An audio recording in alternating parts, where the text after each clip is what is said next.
Fala pessoal, sejam bem-vindos à Escola Cast. Hoje, especialmente eu, Dedé, estou aqui apresentando mais um episódio desse podcast aí que tem conquistado, né, os nossos alunos do Colégio Adele e toda a comunidade do Guarujá. E hoje eu trago um convidado muito, mas muito especial. Meu amigo Daniel Perry. Seja bem-vindo, Perry. Obrigado, Dedé. Prazer estar aqui. Prazer vir ao Adélia, um colégio histórico que tem uma parceria de décadas com o Sistema Anglo de Ensino. Tive a oportunidade hoje de dar palestra para os alunos da terceira série do médio e foi ótimo. Ó, vocês estão de parabéns. O foco, a educação, o acolhimento, sim, foram exemplares. Estou feliz de estar aqui. E para quem está se perguntando, quem é Daniel Perry? Daniel Perry nada mais é do que o nosso presidente do Sistema Anglo. E para começar esse bate-papo, Perry, eu queria que você contasse aí um pouquinho da história do Sistema Anglo, Claro. né, que é uma história que eu acompanho desde criança, uma história muito bacana, a qual a minha família também, com muito orgulho, é envolvida. Certo, eu tenho muito orgulho de contar essa história, gosto muito, porque sou professor de história, né, de formação. Bom, o Anglo, Dedé, ele nasceu no final do século XIX. As origens têm a ver com o final do século XIX, quando o professor veio de Portugal para o Brasil e montou um colégio em São Paulo, chamava Colégio Professor Guerreiro. Só que ele, depois de algumas décadas, faleceu e os novos controladores, isso fim da década de 1910, resolveram mudar o nome do colégio. Era a final da Primeira Guerra Mundial e o Brasil era um país aliado de Inglaterra e França, que eram os vencedores, os principais vencedores. E, em homenagem à Inglaterra e França, batizaram o colégio de Colégio Anglo-Latino. Anglo em homenagem à Inglaterra, Latino em homenagem à França. Pouca gente sabe que daí vem o nome Anglo, tá? E aí esses professores, que eram os professores Celestino e Léo, administraram esse colégio durante algumas décadas. E aí, no finzinho dos anos 40, eles foram se aposentar. Não queriam mais tocar o colégio. E o diretor pedagógico, na época do Colégio Anglo, o professor Simão Fagenbaum, que era um professor de Química, teve a ideia de montar um curso pré-vestibular. E aí o colégio ele deixa de existir e ele fica com o nome, o professor Simão Fagenbaum, ele mantém o nome, só que aí de colégio se transforma no curso Anglo Vestibulares, curso Anglo Latino. O latino depois caiu em desuso e passou a ser só curso Anglo ou Anglo Vestibulares. E aí muita gente vinha para o Anglo de várias cidades de São Paulo, vários estados do Brasil. E o Anglo tinha tantas aprovações que o símbolo, que é o leão, vem daí. Porque como é que era lá, principalmente nos anos 70, 80, chamado calouro da faculdade, o primeironista, bicho. E quem é o rei dos bichos? O leão. Daí o símbolo do Anglo ser um leão. Então os reis... Os reis no meio da bicharada toda, exatamente. Os melhores eram do Sistema Anglo, que acabou virando leão. Exato. Aí o curso Anglo, nos anos 70, ele se tornou muito grande. E os fundadores, eles não conseguiam dar aula para todas as turmas, mas os alunos queriam ter aula com os professores fundadores. Isso que é bacana, né? Não foi só fundar a escola, eles Exatamente. também eram professores, estavam atuando dentro da sala de aula. Exatamente, atuaram durante décadas, desenvolveram uma metodologia didática muito eficiente, que dava muitos resultados e atraía alunos do Brasil todo. E aí, como resolver esse bom problema, que era ter muito aluno? Né? Que queria ter aula com eles por causa da metodologia. Aí eles criaram um material que na época foi chamado de apostila caderno. Eles pegavam o conteúdo de todas as matérias e dividiam em 8 apostilas. Tá? Essas matérias eram divididas em setores ou frentes. Então, matemática A, matemática B, matemática C e assim por diante. A lógica era fazer com que o professor se especializasse num setor para ter mais eficiência. Então, ele dava aula de um mesmo setor em várias turmas. E aí, todas as matérias, todos os setores e todas as aulas seguiam a mesma lógica. A aula era numerada, tinha o título, um resumo teórico, exercícios para serem feitos em classe e, ao final, uma orientação de estudos de cada aula. Que eu acho que foi um sucesso que facilitou muito a vida do estudante fora da sala de aula, né? Perfeito. Porque essa orientação de estudos, ela tinha a tarefa mínima e a tarefa complementar. Hoje alguns materiais têm a tarefa desafio. E o que acontece? O aluno sabia o que ia aprender, o que ele tinha que fazer em aula, o que ele tinha que fazer pós-aula. Assim, esse material organizava a vida do aluno e também do professor, da comunidade educacional como um todo. E isso foi chamado, com o tempo, de sistema ângulo de ensino. Por quê? Porque tinha uma sistemática muito clara, que impulsionava o quê? A produção do aluno. Daí os resultados. Por quê? Porque não basta assistir uma boa aula. O aluno tem que produzir tarefa. E aula dada. Aula estudada. Olha, o Perry, é muito bacana escutar, né, de você essa história, uma história que eu conheço, mas eu tenho certeza de quem está nos assistindo está conhecendo melhor ainda. E lembrando que naquela época não tinha esse grande número de faculdades Sim, e universidades, né? sim. Então era muito mais acirrado, né, você entrar numa universidade, inclusive em universidades particulares, né? Exatamente, porque havia menos instituições de ensino superior e a população do Brasil estava crescendo muito. Por exemplo, em 1970, a população brasileira era de 90 milhões. Então tem aquela musiquinha da Copa, da seleção brasileira na Copa de 70, 90 milhões em ação, pra frente Brasil. Então, 20 anos depois, em 1990, a população tinha chegado a 183 milhões. Então era uma população jovem, estudando cada vez mais, porque cada vez mais pessoas iam tendo acesso aos estudos, e gabaritando para poder entrar na faculdade, ou seja, terminando o que hoje é o ensino médio. Então a concorrência era muito acirrada.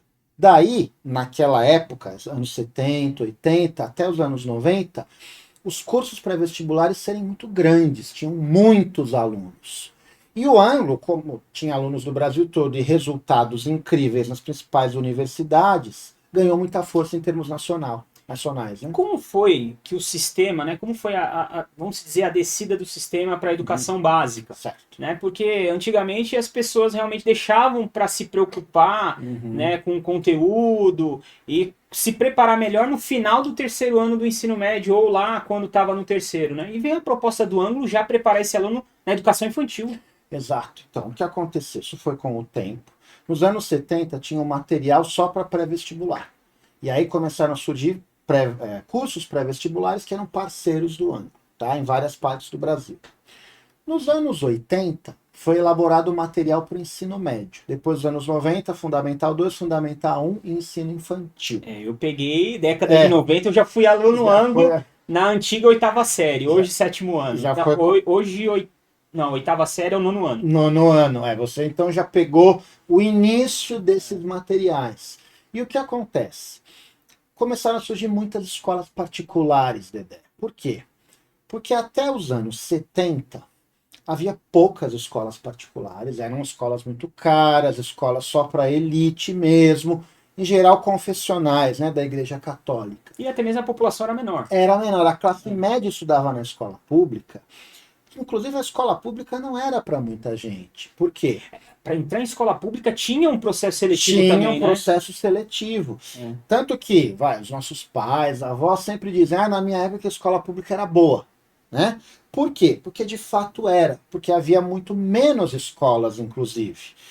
A maior parte da população era de analfabetos. Ou estudava até a quarta série do primário. Tinha lugares do Brasil que não tinha escolas.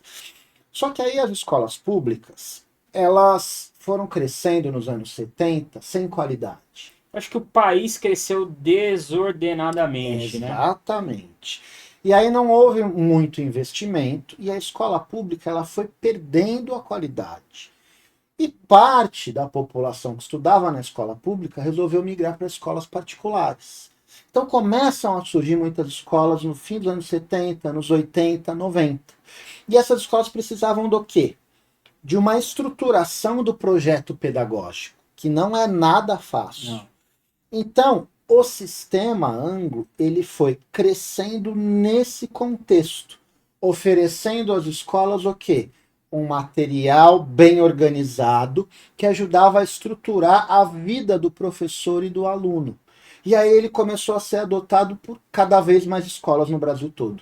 Então, assim que ele cresceu. E assim, né, vocês hoje têm muitas escolas, né? mas também tem um critério, né, hoje para entrar dentro do sistema ângulo ser uma escola ângulo, não é? Não é verdade? Sem dúvida. Assim, o Adélia, por exemplo, é uma referência nesse sentido. Por quê? Porque são os parceiros mais antigos, há mais de 30 anos, parceiros do ângulo, tá?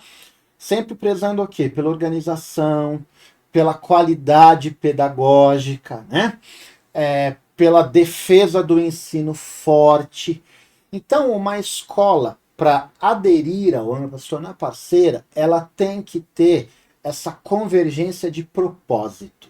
Ou seja, ela tem que visar um ensino de qualidade e fazer os investimentos para isso, etc. Então, não é assim, quero ser uma escola ângulo e bate na porta e a gente... Não é assim. Tem que ter qualidade. Qualidade pedagógica. E aí eu vou contar uma história para quem está nos assistindo do Adélia, né? Toda essa parceria com ângulos nasceu com o Luiz Rogério, né? Que é o meu pai. Ele foi professor do Sistema Ângulo lá na Tamandaré. Eu me lembro de criança visitar aquele prédio, que é um prédio histórico. A gente estava até comentando aqui nos bastidores. Hoje o cursinho do ângulo está na Avenida Paulista, né? Num prédio mega lindo, assim, de primeira ponta, moderno. Né? Mas eu lembro muito lá da Tamandaré, porque afinal de contas tudo começou ali, né? Tudo começou ali em 1950, tá? Ali é uma história interessante. A Tamandaré, ela começou atrás de um colégio que existia lá, num barranco, tá? Era um lugar não muito bonito e nunca se tornou um lugar bonito, mas atraía muitos alunos. Por quê? Por causa da qualidade pedagógica dos resultados. Alunos de todo o Brasil, de todo o Brasil. Quando eu coordenei a Tamandaré, nos últimos anos de existência do prédio, eu tinha alunos de 20 estados diferentes na época, de um monte de cidades do interior de São Paulo, do litoral. Por quê? Porque isso é uma característica da escola de alta performance, ela vira um polo. Ela atrai estudantes além do bairro, muitas vezes além da cidade e às vezes além do estado. Então, a Tamandaré, ela se tornou esse centro de excelência. Por lá passaram grandes professores, grandes alunos. Mas chegou um momento, depois de décadas, que a gente teve que mudar para a região da Paulista, por uma questão de segurança, para ficar mais próximo do metrô. E hoje em dia a gente está na Rua Bela Sintra, esquina com a Paulista, tá? É um lugar muito fácil de se chegar. Então isso foi uma mudança positiva, né? Tamandaré tinha história, mas a história anda. E a gente foi para um lugar interessante desse ponto de vista. E aí o ângulo se tornou, né, referência em sistema de ensino. Hoje no Brasil existem vários sistemas, né? Mas o ângulo está no mercado há muito tempo e eu sou suspeito a falar, assim, com muita qualidade, com muita competência no mercado há muito tempo. Né, mas a gente teve um baque, né, na educação, o Perry, eu queria que você comentasse um pouquinho como é que foi o desafio, você que hoje está à frente do sistema ângulo, na pandemia. Né? E naquele momento, assim, a gente ficou muito contente com a prontidão do sistema em rapidamente colocar as aulas em AD, em preparar o material em AD. Eu queria que você contasse um pouquinho dos bastidores, como é que foi do nada as escolas fechando, todo mundo te ligando, aquela loucura. Bom, pergunta ótima, Dedé. Primeiro, dizer que o ângulo inventou os sistemas de ensino, ele foi o primeiro. Todos os demais, no mínimo, se inspiraram no ângulo, né? E o Adélia foi um dos primeiros parceiros, então vocês praticamente viram o nascimento do sistema. É um sistema muito forte, né?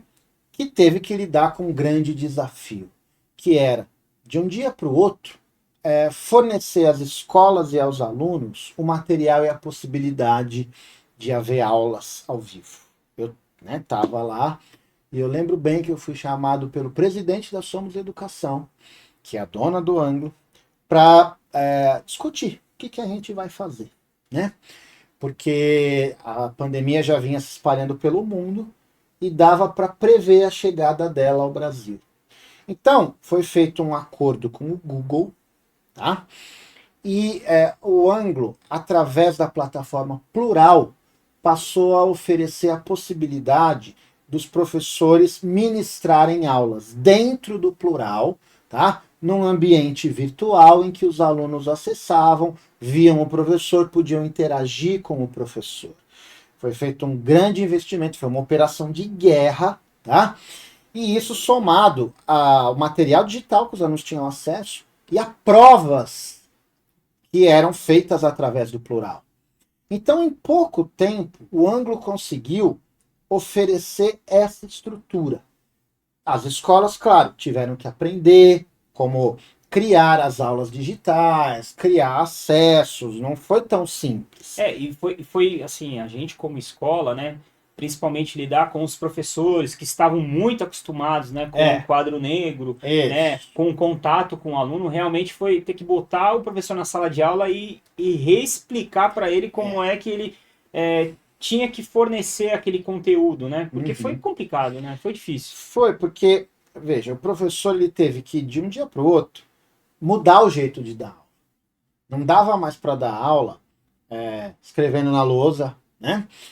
Interagindo com o aluno ali. Não, ele tinha que mudar. Ele tinha que elaborar uma apresentação. Ele tinha que usar outros recursos que a maioria nunca tinha nem visto, tá? A interação com os alunos, ela foi prejudicada e ela mudou de dinâmica. Os professores não viam o rosto de todo mundo, né? Então não foi simples, mas é o que eu sempre digo. O que a gente pode enxergar como oportunidade num momento de crise? O aprendizado. Se após a crise, a escola, o professor, o aluno, a comunidade educacional como um todo, ela conseguiu desenvolver novas habilidades e competências, essa crise ela teve alguma coisa minimamente positiva. Então, esse momento na educação acabou levando, inevitavelmente, ao desenvolvimento de habilidades e competências novas para se ensinar e para se aprender. A gente que trabalha com educação sabe que a pandemia, ela acarretou perdas, né? Perdas pedagógicas, isso é muito discutido, né? Mas uma das perdas que eu percebo, né, que ficou assim muito agravante, principalmente para as séries iniciais, foi a sociabilidade, né? A socialização dos alunos, né? Principalmente dos nossos pequenos. E como é que vocês se prepararam para essa volta, né? Do sair do remoto e voltar para o presencial? Porque naturalmente teve uma perda pedagógica. Nós voltamos com alunos aí com uma série de síndromes, né? Principalmente crises de ansiedade. Eles já não estavam mais acostumados a fazer prova, a de repente se manter atento por 60 minutos, 50 minutos numa aula, né? Porque, imagina, o professor estava dando aquela aula em AD, mas ele estava concorrendo com o cachorrinho que estava brincando com o aluno, com a TV, com o celular, com uma série de coisas. Tinha professor até que brincava para mim, nossa, eu tô dando aula pro aluno, eu tô dando aula pro cachorro, pro papai, pro periquito, pro avô, pro primo, pra todo mundo tá assistindo a minha aula. Exatamente. Como é que foi voltar, que eu não gosto dessa palavra, mas usam muito, novo normal? Novo normal. Não foi simples, Dedé, porque para o professorado, de certa forma, foi tranquilo, porque ele voltou a fazer algo que ele já sabia, tá? É como andar de bicicleta, você não desaprende, você só perde o ritmo. O professorado voltou também a ter que dar aula em pé, escrevendo na lousa, né? Interagindo com os alunos, né? Buscando manter a atenção e o engajamento ali no presencial. A maior crise mesmo foi com os alunos. Por quê? Porque eles passaram 2 anos da vida deles com uma interação muito limitada. Não só com o professor, mas com eles, os amigos entre eles. Então, houve jovens que tiveram que ser crianças, que tiveram que ser alfabetizadas durante a pandemia. Tá? Tiveram que aprender as primeiras operações matemáticas durante a pandemia. No que se refere ao curso pré-vestibular, ao ensino médio, foi um pouco mais tranquilo. Foi um pouco mais tranquilo, são problemas mais de ordem emocional, de fato, né? Saber lidar com os amigos na escola, com a aula presencial, com o dia da prova presencial. Então, o que a gente verificou nas escolas foi muito aluno com síndrome do pânico, depressão, e aí havia todo aí um trabalho, né, da assessoria pedagógica do Anglo para tentar qualificar as escolas, né, a lidar melhor com isso. Mas o problema mais sério foram nas séries iniciais, né? É. Porque ali as lacunas foram profundas. E elas estão sendo preenchidas até hoje, não acabou. É uma geração que tem lacunas que ainda precisam ser sanadas. Eu vou tocar num assunto que tem tudo a ver com a chamadinha aqui. Você que precisa se profissionalizar, precisa entrar rapidamente no mercado de trabalho, ou quer mudar de profissão, ou quer se recolocar melhor no mercado de trabalho, conheça a Escola Técnica Adélia. Ó, aqui, acertei, ó. Acesse esse QR Code. A Escola Técnica Adélia, nós possuímos diversos cursos presenciais, cursos em AD e mais de 50 cursos profissionalizantes. Olha, não perca tempo, acesse o QR Code e rapidamente se profissionaliza para você poder realmente entrar no mercado de trabalho, se recolocar. É o caminho mais fácil. E Perry, voltando aqui para o nosso assunto, hoje um assunto do momento é a inteligência artificial. Perfeito. Né? Inclusive isso é assunto, inclusive na sala de aula, muitos Uhum. alunos, olha, Dedé, que profissão que você acha que vai acabar por causa da inteligência artificial? E naturalmente, né, chega na educação. Sim. Isso aí é uma opinião minha. Por tudo que aconteceu na pandemia, eu não consigo enxergar uma máquina alfabetizando a criança. Eu acho que a inteligência artificial ela tem que trabalhar em conjunto, sim, mas ela nunca, na minha visão, nunca vai substituir o professor. Né? Perfeito. Determinadas profissões não serão substituídas por uma máquina ou uma inteligência artificial. A de professor é uma delas. Mas o fato, Dede, é que a inteligência artificial ela vai tornar obsoleta algumas outras carreiras, tá? Mas isso não é novidade na história humana. Isso é Desde verdade. que ocorreu a Revolução Industrial, fim do século XVIII, ao longo do século XIX, muitas profissões foram sendo substituídas pela tecnologia. Vou dar um exemplo. No século XIX foi inventada a fotografia. E aí, conforme ela foi evoluindo e as fotos foram melhorando de qualidade, o que se tornou não necessário? Aquele tipo de retrato que era pintado de maneira naturalista. Por que você ia pintar um quadro, tá? Naturalista de um indivíduo ou de uma paisagem se havia foto? Aí o que ocorreu? Impactou o mundo das artes plásticas, especialmente da pintura. E aí os artistas começaram a mudar a perspectiva deles.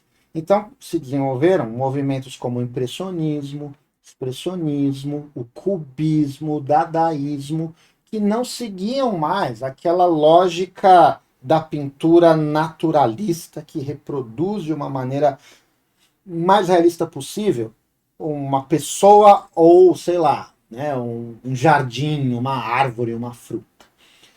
Então, os artistas se reinventaram, tá? Até o ponto de se desenvolver a arte conceitual. Tá? Vou contar a história. O Marcel Duchamp, que era um artista francês, ele, um dia, nos Estados Unidos, onde ele morava, ele se inscreveu para um concurso de arte. Ele não pintou nada, ele não esculpiu nada. Ele comprou um mictório, inverteu a posição do mictório, assinou Harry Mutt, que era um pseudônimo dele, e inscreveu isso como arte. Foi assim, um escândalo. Agora, o que ele queria fazer com aquilo? Provocar. Ele queria demonstrar que produtos industrializados, produzidos em massa, podem ser ressignificados.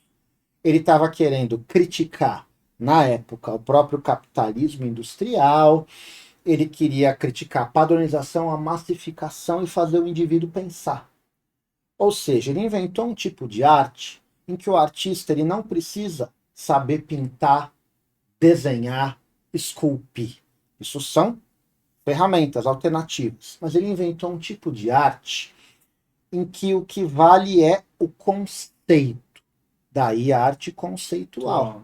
Então, quando a gente tem intervenções artísticas, isso só existe por conta da arte conceitual que foi, inaugurada há mais de 100 anos atrás, em 1917. Então, o que eu estou querendo dizer com essa história? que a inteligência artificial, ela vai tornar alguns empregos obsoletos.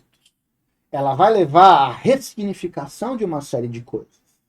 E como o estudante, ele deve lidar com isso? Ele vai ter que estudar mais ainda para desenvolver cada vez mais habilidades de comparação, análise, dedução e criação. O mundo cada vez mais tecnológico vai precisar de indivíduos criativos que usem a tecnologia a seu favor.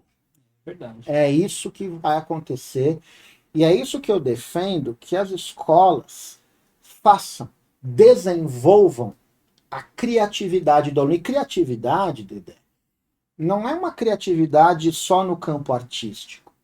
Criatividade é saber se comunicar como você se comunica. Você está aqui perguntando um monte de coisa para mim, de repente você vira para a câmera e fala do Colégio Adélia, dos cursos técnicos. Ou seja, você consegue usar o seu repertório a favor da comunicação. Assim, uma ferramenta que eu acho bacana que ilustra muito, né, o que você está falando, que é do próprio sistema Angular, é o Líder em Mim. Perfeito. Né? Que perfeito. nós fomos uma das primeiras escolas a aderirem a um programa, e é um programa que, assim, alguns pais acabam não entendendo, né, logo por causa do nome, né, mas no decorrer do ano, com as atividades feitas em sala de aula, com as dinâmicas, né, a gente tem tido uma boa resposta, né, um bom feedback, né, que é isso que você está falando, é criarem pessoas pensantes, né, porque costuma-se muito falar que brasileiro só sabe discutir futebol e a novela, né, e o que eu prego muito é que o aluno ângulo não, ele está apto a discutir todos os assuntos, não é verdade? Exatamente. E uma coisa que puxa o que eu estou falando, que eu queria que você explicasse para quem está nos acompanhando, que é uma coisa assim que eu acho fenomenal no sistema ângulo, que é o sistema espiral de ensino. Exatamente. Não é? Queria que você explicasse um pouquinho, porque é um diferencial, sem dúvida nenhuma, do sistema em relação a outros. Essa lógica espiral de ensino significa o seguinte, que uma série de conteúdos, tá, e habilidades são trabalhadas ao longo dos segmentos infantil, depois Fundamental 1, Fundamental 2 e ensino médio, cada vez mais de forma aprofundada e sofisticada. Então, determinados conteúdos, eles são vistos desde o início, depois eles são vistos novamente e novamente, tá? Mas, claro, com um nível de profundidade muito maior, um nível de sofisticação muito mais elevado. Então, o que isso significa? Que através dessa lógica, desse método, o aluno ele vai tendo as suas bases cada vez mais fortalecidas, para que ele chegue ao fim do ensino médio com bases sólidas, sem lacunas de aprendizado, podendo enfrentar, então, o quê?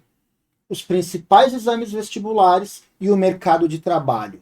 Por quê? Porque ele teve as suas habilidades e competências trabalhadas e retrabalhadas num nível cada vez mais elevado. E o que é muito bacana é quando, por exemplo, você pega um problema de matemática que utiliza um texto de história. Está ali um fato histórico junto com uma resolução de um problema matemático, né? Faz o aluno pensar 2, 3 vezes. Né? Exatamente, porque você tem no início, por exemplo, no ensino de matemática, um ensino um pouco menos contextualizado, de maneira mais simples, mais direta. Conforme as séries e os segmentos vão passando, o mesmo conceito matemático ele é explorado de uma maneira um pouco mais complexa e com um contexto também mais abrangente, para que o aluno vá sabendo aplicar aquele conceito em diferentes momentos e diferentes formas. E é isso que cada vez mais o mundo pede, que se tenha uma visão mais abrangente das coisas. O que você está falando faz total coerência, né? E eu acho assim, muito bacana que esse sistema espiral, né, ele começa já desde a educação infantil até o 3º ano do ensino médio. Né? Então, é um conteúdo que o aluno, quando ele tá no terceiro ano do ensino médio, poxa, mas isso aqui eu aprendi lá no sexto ano. Exatamente. Poxa, ele tá no sétimo ano, pô, isso aqui eu aprendi lá no terceiro ano, Uhum. né? Então faz com que o aluno ele pense. Isso eu acho muito importante.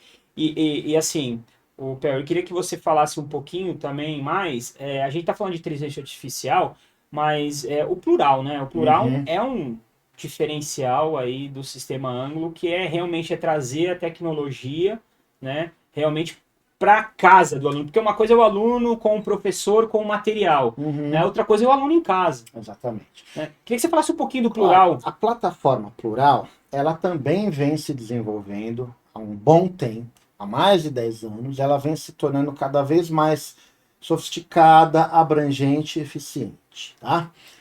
A plataforma, ela oferece uma série de recursos, a começar pelo plantão de dúvidas ou monitoria, tá? Gente, sensacional, presta atenção nisso.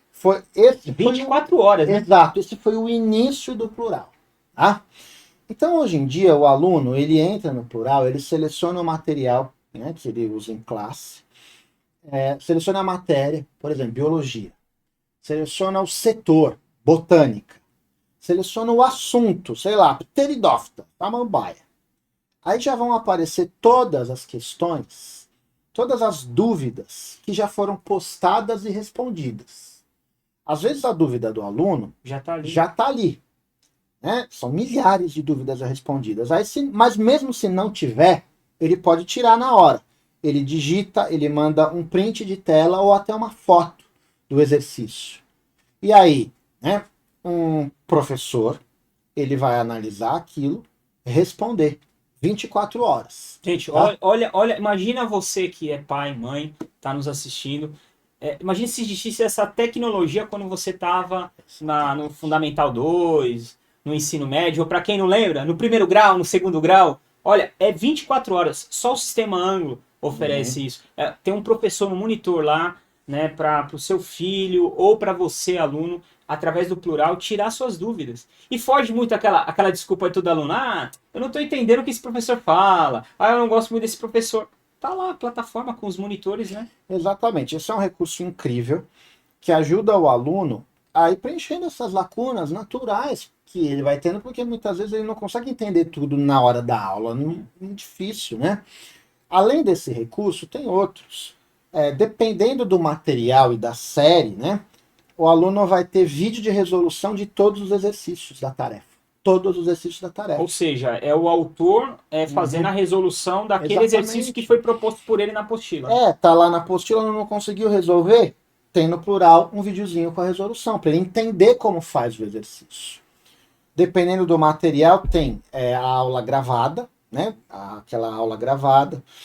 Tem o material em si, em que o aluno ele pode fazer a tarefa na plataforma. E isso gera dados para a escola, de nível de. Para a escola, eu digo, para a gestão e para o professor. O nível de engajamento do aluno, quem está fazendo tarefa, quem não está, nível de acerto de cada questão. E isso ajuda o professor a elaborar melhor a sua aula, a elaborar melhor a sua prova, tá? Mas existem vários outros recursos. Dá para fazer prova, simulado pela plataforma. O professor pode elaborar um material e postar ali, dá para se comunicar com o aluno, dentre outras possibilidades. E o que é bacana, que a gente estava até conversando nos bastidores, né, que o plural ele também é um sistema voltado para o professor, né? O professor ali tem recursos, né, que ele pode buscar dentro da plataforma para preparar melhor a sua aula, né, para poder preparar melhor o conteúdo Isso. e torna-se a aula aí muito mais tranquila, dinâmica, né, e flui, né? Ele tem acesso à teoria, a vídeos, a links para conteúdos específicos para o professor se aprofundar, né, ampliar seus conhecimentos. O Plural, Dedé, é a maior plataforma educacional do Brasil. Ela deve ter hoje em dia mais ou menos 1.800.000 usuários, Nossa, é muita que é gente. mais gente do que, por exemplo, todos os alunos do ensino básico de um país como o Chile. Nossa. Tá? Deve ser mais do que o dobro de todo o alunado do ensino básico de um país como o Uruguai. Então é uma plataforma muito robusta. que os alunos do Sistema Anglo, do Adélia, têm acesso e podem melhorar o seu aprendizado, preencher lacunas, se desafiar e assim por diante. Olha, Perry, a gente está chegando no final. Uhum. Tem muita coisa aqui que eu gostaria de perguntar para você, mas eu sei que também você está com o horário corrido, tem uma reunião aí. Uhum. Mas eu queria agradecer demais você ter vindo visitar a nossa unidade. Daqui a pouco eu vou te levar lá para a unidade 2, para Vicente Carvalho, para você conhecer também. E eu queria que você deixasse um alô aí para todos os nossos alunos, nossos pais, nossos professores aí. Você que representa uma entidade muito importante aí no setor da educação no Brasil. Claro, Dedé. Bom, queria dizer o seguinte. O Sistema Anglo é o maior sistema educacional do país, lida em aprovações no SISU, na USP, na Unicamp e na Unesp. Mas ele só tem essa força toda por causa do conjunto de escolas que compõem o ecossistema Anglo, tá? São escolas incríveis por todo o Brasil, e uma escola que tem um lugar muito especial dentro desse ecossistema é o Adélia, porque é um colégio dos mais antigos, dos mais sérios, com propósito, né, elevado, cujos fundadores, tá, cujos atuais diretores, como Dedé, o Guilherme, seu Luiz, vem de uma família de educadores que começam lá com a sua bisavó, né? Então, assim, isso é raríssimo, tá? Queria dizer que esse conjunto de escolas é que transforma esse leão no leão que é o rei dos bichos, o rei da selva, aquele que ruge mais alto. Queria parabenizar, né, aos gestores, professores, alunos e pais da comunidade educacional do Adélia aqui no Guarujá. Em especial aos alunos das terceiras séries que eu dei uma palestra aqui, tá? Que foram super educados, focados, acolhedores e só fazem com que eu queira voltar aqui sempre. Dedé, e por fim queria te agradecer. Você é um diretor, uma liderança educacional como poucas nesse Brasil. O país precisa de lideranças como você, tá? Obrigado, cara. Perry, obrigado. Até a Beth, hein? Até Vamos que ver a Beth. Até Valeu, mais. gente. Esse foi mais um episódio do Escola Cast e a gente se vê no próximo episódio.